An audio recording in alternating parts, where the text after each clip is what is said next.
Hello दोस्तों, नमस्कार। Study portal में आप सबका स्वागत है। दोस्तों, इतिहास के 21वें लेक्चर में आप सबका स्वागत है। इससे पहले 20 लेक्चर आ चुके हैं, जिसमें एंशिएंट हिस्ट्री पूरी हो चुकी है, मिडवल हिस्ट्री का कुछ पार्ट हो चुका है और अब हम आगे बढ़ रहे हैं 21वें चैप्टर के साथ। एक चीज और शुरू कर रहा हूं इस लेक्चर को। जो टॉपिक है आपका विजयनगर और बहमनी साम्राज्य आज के लिए। विजयनगर और बहमनी साम्राज्य बहुत फेमस साम्राज्य रहे हैं साउथ इंडिया के, और जिनके बारे में हर एग्जाम में क्वेश्चन आते ही आते हैं। तो इसको शुरू करते हैं। शुरू करने से पहले बता दूं मैं कि 8447410108 ये हमारा व्हाट्सएप पर कॉलिंग नंबर है, और हम ऑल ओवर इंडिया के अंदर स्टडी मटेरियल भेजते हैं कोरियर के द्वारा। अगर आपको पीडीएफ चाहिए हैंड रिटन नोट्स की, पूरी हिस्ट्री की और दूसरे सभी के सब्जेक्टों की, हिस्ट्री में एंशिएंट, मिडिवल, मॉडर्न पूरा कंप्लीट है, तो वीडियो के डिस्क्रिप्शन से जाकर पीडीएफ को डाउनलोड कर लीजिए जल्दी। तो आइए शुरू करते हैं। विजयनगर और बहमनी साम्राज्य। दोस्तों, सबसे पहले हम शुरू करने से पहले विजयनगर देखेंगे, फिर बहमनी देखेंगे, कंप्लीट एनालिसिस करेंगे। विजयनगर राज्य की स्थापना हरिहर और बुक्का ने की थी। पहला ही क्वेश्चन पूछा जाता है कि विजयनगर साम्राज्य की स्थापना किसने की। विजयनगर साम्राज्य की स्थापना हरिहर और बुक्का ने की थी। एक तो ये याद रखना। जो वारंगल यानी तेलंगाना के काकतीय राजा के सामंत थे। हरिहर और बुक्का कौन थे? वारंगल, जो तेलंगाना वर्तमान में है, के काकतीय राजा के सामंत थे, और बाद में कांपिली यानी कर्नाटक राज्य के मंत्री बन गए। उन्होंने विजयनगर में अपनी राजधानी को स्थापित किया था। पहले वंश देख लीजिए यहाँ के, फिर आगे बढ़ेंगे। नंबर एक, संगम वंश, हरिहर और बुक्का, 1336 से लेकर 1485। फिर सालुव वंश, नरसिंह सालुव, 1485 से 1505। फिर तुलुव वंश, वीर नरसिंह फाउंडर था, 1505 से 1570। फिर अराविडु वंश, तिरुमल फाउंडर था, और 1570 से 1650। अब एक चीज देखिए, पहले कुछ क्वेश्चन तो यहीं से बन जाते हैं। पहला क्वेश्चन जो यहां से बनता है, संगम वंश की स्थापना किसने करी? हरिहर और बुक्का ने। संगम वंश का कार्यकाल कब तक रहा? 1336 से 85। सालू वंश की स्थापना किसने करी? नरसिंह सालू ने। सालू वंश का कार्यकाल क्या रहा? 1485 से 1505। तुलु वंश की स्थापना की वीर नरसिंह ने, और तुलु वंश का समय रहा 1505 से 70। और अराविडु की तिरुमल ने, और वंश का टाइमिंग रहा 70 से 1650, 1570 से 1650। यहां से बिल्कुल डायरेक्ट क्वेश्चन पूछे जाते हैं, जिनको आप ध्यान से देख सकते हैं। अब शुरू करते हैं एक एक से। हरिहर प्रथम, 1336 से 1356। हरिहर प्रथम संगम वंश का प्रथम राजा था। इसकी पहली राजधानी अनेगोंडी थी। याद रखना भाई, हरिहर प्रथम संगम वंश का पहला राजा था, और इसकी राजधानी थी अनिगोंडी। उसने काकतीय राज व्यवस्था का अनुकरण कर अपने राज्य को देश, सथल तथा नाडुओं में विभाजित कर दिया था। फिर दूसरा नाम आएगा बुक्का प्रथम, 1356 से 1377। 1356 ईस्वी में बुक्का जब सिंहासन पर बैठा और उसने 1377 ईस्वी तक शासन किया, वह एक महान योद्धा था, एक राजनीतिक था, एक पॉलिटिशियन था बड़ा, और विद्या का प्रेमी था, एजुकेशन को फेवर करने वाला व्यक्ति था। अभिलेखों में उसे पूर्वी, पश्चिमी व दक्षिणी सागरों का स्वामी कहा गया है। याद रखना भाई, ये क्वेश्चन पूछा जाता है कि पूर्वी, पश्चिमी और दक्षिणी सागरों का स्वामी कौन था? हु वाज नोन या who is known as the owner of the east, west and south sea. अब इसमें आपका नाम आएगा बुक्का प्रथम। बुक्का प्रथम की महान विजय मदुरा विजय थी, मदुरै विजय थी। हरिहर द्वितीय फिर सेकंड नाम आएगा 1377 से 1405। हरिहर द्वितीय विजयनगर साम्राज्य का पहला राजा था, जिसने महाराजा धीराज और राज परमेश्वर की उपाधि धारण करी। हरिहर सेकंड ने कौन सी उपाधि धारण करी थी? महाराजा धीराज और राज परमेश्वर की। हरिहर सेकंड विरूपाक्ष का उपासक था। संपूर्ण सुदूर दक्षिण भारत पर विजयनगर साम्राज्य को विस्तार करने का श्रेय हरिहर सेकंड को जाता है। हरिहर सेकंड ने भाई पूरे दक्षिण भारत के अंदर इस साम्राज्य को फैला दिया था। विद्वता और विद्वानों को प्रदत्त संरक्षण के कारण उसे राज व्यास यानी राज वाल्मीकि की उपाधि मिली। राजव्यास या राज वाल्मीकि की उपाधि किसको मिली? हरिहर सेकंड को। और ये उपाधि क्यों मिली? क्योंकि उसके दरबार में बहुत सारे विद्वान रहते थे, उसने संरक्षण प्रदान किया था विद्वानों को। फिर नाम आता है आपका देवराय प्रथम का, 1406 से 1442। हरिहर द्वितीय की मृत्यु के बाद कुछ समय की अनिश्चितता के उपरांत देवराय प्रथम सिंहासन पर बैठा।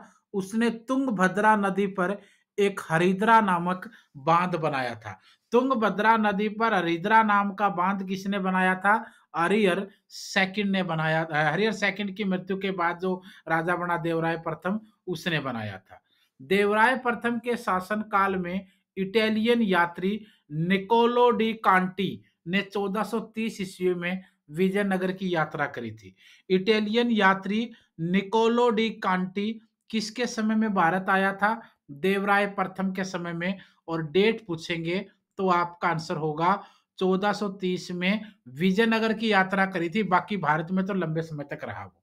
फिर बात आएगी देवराय सेकंड की, 1422 से 1446 का कार्यकाल। देवराय सेकंड 1422 ईस्वी में सिंहासन पर बैठा। इसने गज बैठकर यानी हाथियों का शिकारी, इमडी देवराय यानी प्रौढ़ देवराय, ये उपाधियां धारण करी थी। कौन सी उपाधि? एक तो गज बैठकर, गज का मतलब हाथी होता है, गज बैठकर यानी हाथियों का शिकारी, और इमाडी देवराय यानी प्रौढ़ देवराय, ये उपाधियां इसने धारण की थी देवराय सेकंड ने। देवराय सेकंड संगम वंश का महान राजा था। उसका साम्राज्य श्रीलंका यानी सिलोन के तट तक फैला हुआ था, ये याद रखना वे। फिर नाम आता है आपका विरूपाक्ष सेकंड का, 1465 से 1485। विरूपाक्ष सेकंड संगम वंश का अंतिम राजा था। विरूपाक्ष सेकंड जो है वो संगम वंश का आखिरी राजा था वे। फिर संगम वंश के बाद नाम आता है सालुव वंश का। सालुव वंश, संगम वंश के बाद हम पढ़ेंगे सालुव वंश को, जो 1485 से 1505 ईस्वी तक इस वंश का कार्यकाल रहा। सबसे पहला राजा इसमें आता है सालू नरसिंह, 1485 से 1490, 5 साल का कार्यकाल। सालू नरसिंह ने विजयनगर साम्राज्य के राज सिंहासन को बलपूर्वक प्राप्त कर लिया और सालू वंश की स्थापना कर दी। यह विजयनगर का द्वितीय राजवंश था। विजयनगर का द्वितीय राजवंश जो है, पहला विजयनगर का राजवंश था संगम और दूसरा था सालू। 1490 ईस्वी में सालू नरसिंह की मृत्यु हो गई तथा 1505 ईस्वी में नरसा गायक के पुत्र वीर नरसिंह ने सालू वंश के शासक इमाडी नरसिंह की हत्या करके स्वयं सिंहासन पर अधिकार कर लिया और विजयनगर के तृतीय राजवंश तुलु वंश की यहाँ पर स्थापना हो गई। कौन से वंश की? तुलु वंश की स्थापना हुई, जो तीसरा वंश माना जाता है विजयनगर का। तुलु वंश की अगर हम बात करें तो ये 1505 से लेकर 1565 तक चला, यानी लगभग 60 सालों तक ये राज्य चला। वीर नरसिंह इसमें पहला नाम आएगा, 1505 से 9। देखोगे आप लोग एक बार, एक चीज आप याद रखना, जो फाउंडर रहे हैं ना, किसी भी राज्य के जो फाउंडर रहे हैं, उनमें से कुछ ही लोग होंगे 10-15% जिन्होंने 20-30-50-40 साल राज किया है। वरना जितने फाउंडर थे सारे 4-5 साल 4-5 साल 4-5 साल रहे। देखिए वीर नरसिंह, देखिए आप लोग यहाँ। उसके अलावा अगर मिडवल हिस्ट्री में आप देखोगे, गुलाम वंश में ऐबक वही 5 साल ज्यादातर। आप देखोगे बाबर मुगल वंश में वही 5 साल। उसी तरीके से आप खिलजी है, तुगलक है, सबके अंदर 5-5 7-7 साल फाउंडर रहे हैं। वीर नरसिंह की बात करें तो तुलु वंश विजयनगर का तृतीय राजवंश था और तुलु वंश की स्थापना वीर नरसिंह ने करी थी। वे उसने विवाह कर को समाप्त करके एक उदार नीति प्रारंभ करी थी। ये क्वेश्चन ऐसे पूछा जाता है कि विजयनगर साम्राज्य के अंदर विवाह कर को समाप्त किसने कराया था? ये किया था वीर नरसिंह ने, जो तुलु वंश का राजा था। फिर नाम आता है कृष्ण देव राय का, 1509 से 1530, फेमस नाम रहा है। तुलु वंश का सबसे महान राजा था कृष्ण देव राय। कृष्ण देव राय तुलु वंश का सबसे महान राजा था। वह स्वयं तेलुगु और संस्कृत का बहुत बड़ा विद्वान था। उसके शासन काल में तेलुगु साहित्य के एक नए युग की शुरुआत हुई थी। याद रखना, तुलु राजवंश का सबसे महान राजा था कृष्ण देवराय। संस्कृत का बहुत बड़ा विद्वान था, तेलुगु का विद्वान था, और तेलुगु साहित्य का एक नया युग इसके समय में शुरू माना जाता है। कृष्ण देवराय के शासन काल में पुर्तगाली यात्री बारबोसा पुर्तगाली यात्री बारबोसा तथा डोमिंगो पायस ने विजयनगर की यात्रा करी थी भाई। टाइमिंग देखना 1509-1530। कृष्ण देवराय ने अपनी पत्नी की याद में हसपेट नामक नगर बसाया था। हसपेट नागर नामक नगर बसाया था कृष्ण देवराय ने, जो विजयनगर के तुलु वंश का राजा था, और उसने अपनी पत्नी की याद में यह हसपेट नाम का नगर बसाया था। कृष्ण देवराय ने अनेक भव्य भवनों व मंदिरों का निर्माण करवाया, जैसे हजारा मंदिर, विठल स्वामी मंदिर, चिदम्बरम मंदिर। ये सारे के सारे मंदिर कृष्ण देवराय ने बनवाए थे। याद रखना, क्वेश्चन ऐसे पूछ लेते हैं कि कृष्ण देवराय के समय बने मंदिर। नंबर 1 हजारा मंदिर, नंबर 2 विठल स्वामी मंदिर, नंबर 3 चिदम्बरम मंदिर, और number 4 all of the above. तो आपका आंसर होगा ऑल ऑफ द अबो, यानी उपयुक्त सभी। फिर हम बात करते हैं अच्युत देवराय के बारे में। 1530 से 42। अच्युत देवराय के समय में पुर्तगाली यात्री नुनिज ने भारत की यात्रा करी थी भाई। अब हम देखते हैं तालीकोटा के युद्ध को एक बार समझने की कोशिश करते हैं। 1565 ईस्वी का 1565 ईस्वी में तालीकोटा के बन्नीहट्टी के युद्ध में बहमनियों ने विजयनगर को गहरी शिकस्त दी, यानी बुरी तरह हराया। इसे तालीकोटा या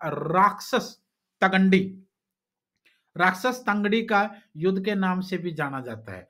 बन्नीहट्टी की लड़ाई को सामान्यतः विजयनगर के महान युग का अंत माना जाता है। अब देखो, ये जो तालीकोटा का युद्ध था, वे तालीकोटा का युद्ध विजयनगर की समाप्ति और बहमनी राज्य की शुरुआत मान सकते हैं आप लोग, क्योंकि 1565 में हुआ। तालीकोटा के बन्नीहट्टी का युद्ध था ये, वैसे जगह आप देखोगे तो, और इसमें इसका दूसरा नाम रखा जाता है राक्षस तंगड़ी का युद्ध। तो ये याद रखना।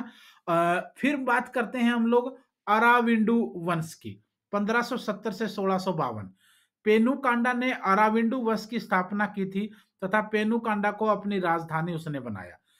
अरविंदु वंश का प्रथम राजा था वेंकट, जिसने चंद्रगिरी दूसरा मुख्यालय अपना बनाया। इस वंश का अंतिम प्रमुख शासक रंग तृतीय था। अब बात करते हैं, थोड़ा सा डिटेल में देख लेते हैं विजयनगर के शासकों को, फिर हम बहमनी साम्राज्य की तरफ जाएंगे। विजयनगर के शासकों में, इधर मैं राजाओं के नाम, शासकों के नाम रख रहा हूं, इधर इनका कार्यकाल देख रहे हैं।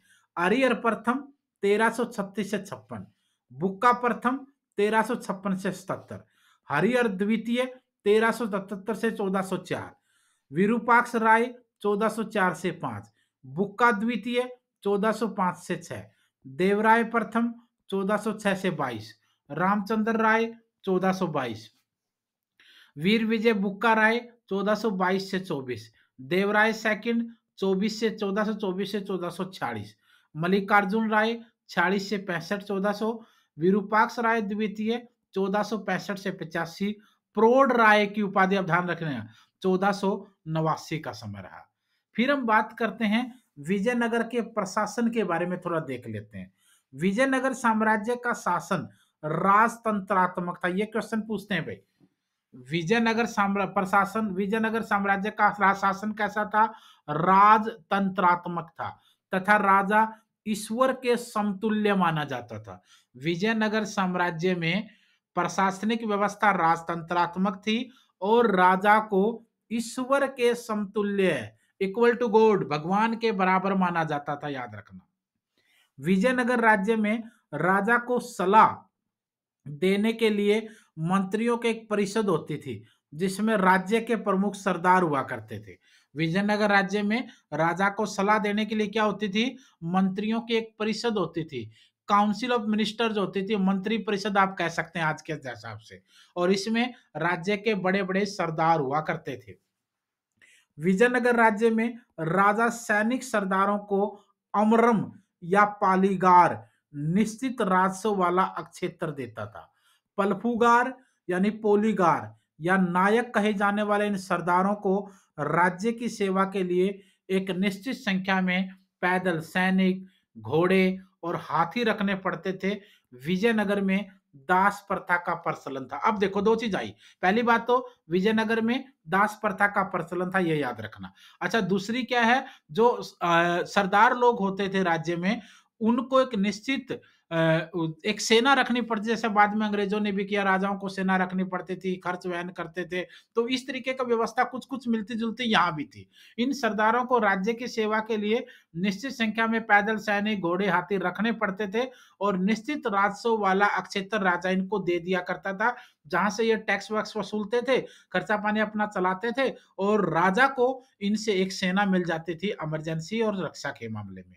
सर्वोच्च न्यायाधीश सम्राट राजा हुआ करता था यहाँ ओबियसली, और विजयनगर के शासक धर्मनिरपेक्ष नीति का अनुसरण किया करते थे।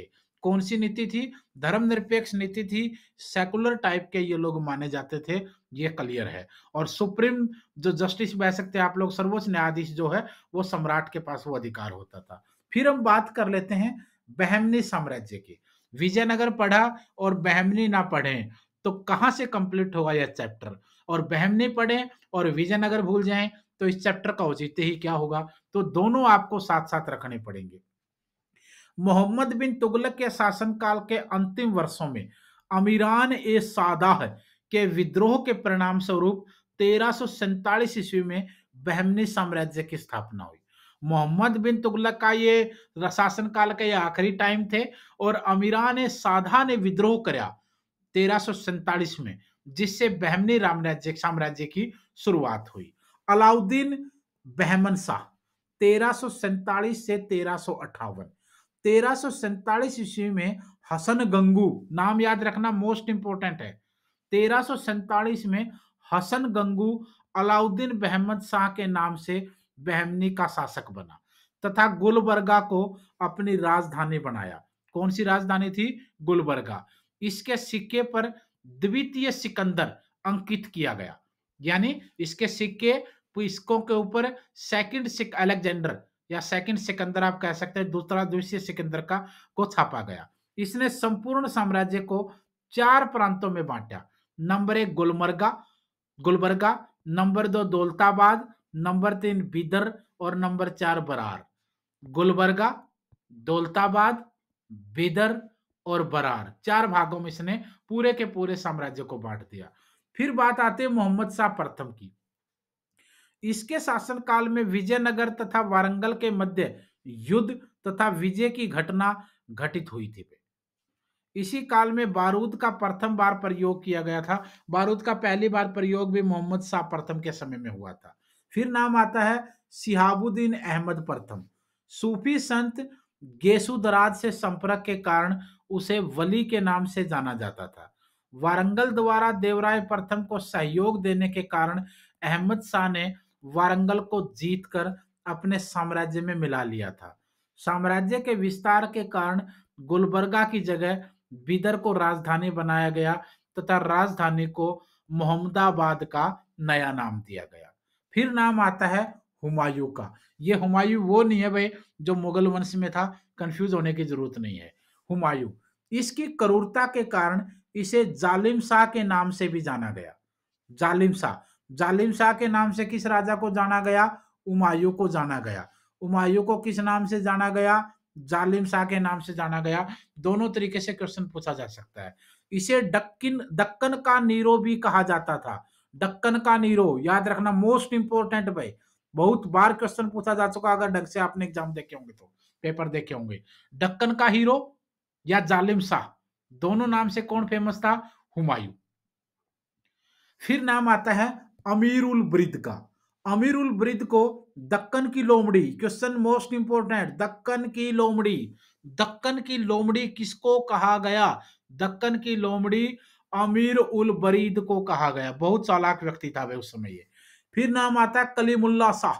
कलीमुल्ला शाह अंतिम बहमनी शासक था। बहमनी साम्राज्य का आखिरी राजा था कलीमुल्ला शाह, जिसने अपने राज्य को बचाने के लिए बाबर से सहायता मांगी थी। बाबर से सहायता मांगने वाला बहमनी साम्राज्य का आखिरी राजा कलीमुल्ला शाह 1527 ईस्वी में अमीरुल बरीद को कलीमुल्ला शाह की हत्या कर बीदर के बरीद शाही वंश की स्थापना की गई। महमूद गवां नाम याद रखना। महमूद गवां का प्रमुख सैन्य योगदान पश्चिमी तट के प्रदेशों दाभोल और गोवा पर विजय प्राप्त करना था। महमूद गवां ने कई आंतरिक सुधार किए तथा राज्य को 8 प्रांतों में उसने बांट दिया। शीघ्र ही बहमनी सल्तनत 5 छोटे छोटे राज्यों में बंट गया, जैसे नंबर 1 गोलकंडा बना, नंबर 2 बीजापुर बना, नंबर 3 अहमदनगर रहा, नंबर 4 बरार रहा और नंबर 5 बीदर रहा। ठीक है, ये भाग बन गए। अब विजयनगर बहमनी साम्राज्य के शासकों की अगर हम बात करें, बहमनी साम्राज्य के शासक विजयनगर के हमने देखे, अब बहमनी के देख लेते हैं। इधर शासक हैं, इधर उनके शासनकाल है।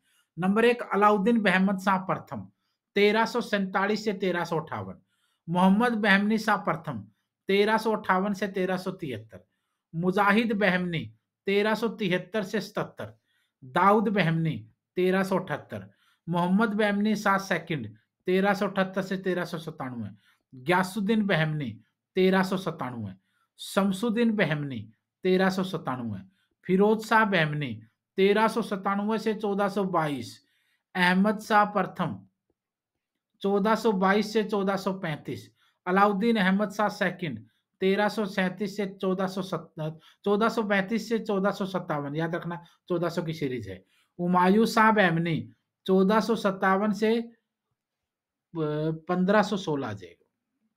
इसके एक बार डेट देख लेना, क्रॉस चेक कर लेना आप लोग।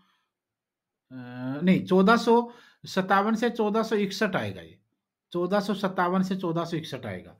निजाम शाह बहमनी 1461 से 1463, मोहम्मद शाह बहमनी सेकंड 1463 से 1482, महमूद शाह बहमनी 1482 से 1518, कलीमुल्ला बहमनी शाह 1518 से 1538।